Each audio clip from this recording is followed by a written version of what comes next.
Operation बोनियान अल-मरसूस की सालाना यादगार के सिलसिले में डिप्टी कमिश्नर हैदराबाद ज़ैन अलाब्दीन नेमन की ज़ेर निगरानी एक अजीम अलशान रैली का इनेकाद किया गया। रैली न्यू डीसी कम्प्लेक्स से निकाली गई, जिसमें मुख्तलिफ सरकारी महकमों के अफसरान, रेस्क्यू 1122 असातिज़ा, तलबा, समाजी कारकुनान और शहरियों ने बड़ी तादाद में शिरकत की। रैली के शुरका ने वतन से महब्बत, कौमी यकजहती और शुहदा की अजीम कुर्बानियों को खराजन अकीदत पेश किया, जबकि पाकिस्तान जिंदाबाद और पाक फौज जिंदाबाद के फलक शिगाफ नारे भी बुलंद किए गए।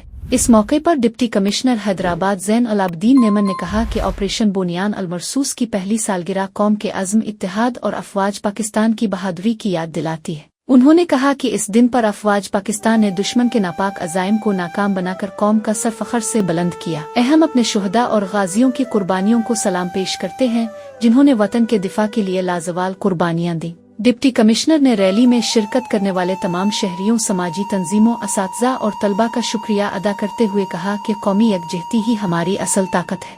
एक्शन प्लान अब 2.0 इस वक्त इन इफेक्ट है, जिसकी वजह से तमाम इदारे आपस में एक कोऑपरेशन और असिस्टेंस के ज़रिए चीज़ों को इम्प्रूव कर रहे हैं। मैं ये उम्मीद रखता हूँ इंशाल्लाह कि इन्हीं चीज़ों के तवस्सुल से हमारे मुल्क में, हमारे सूबे में, हमारे शहर में अमन व अमान भी इम्प्रूव होगा और दुश्मन के जो भी मतलब बुरे इरादे हैं और जो बुरी नज़र पाकिस्तान पे रखता है, उनके लिए एक बहुत अच्छा डेटरेंस क्रिएट हो चुका है। वो कभी दोबारा ऐसी हरकत करने की जुर्रत नहीं रखते।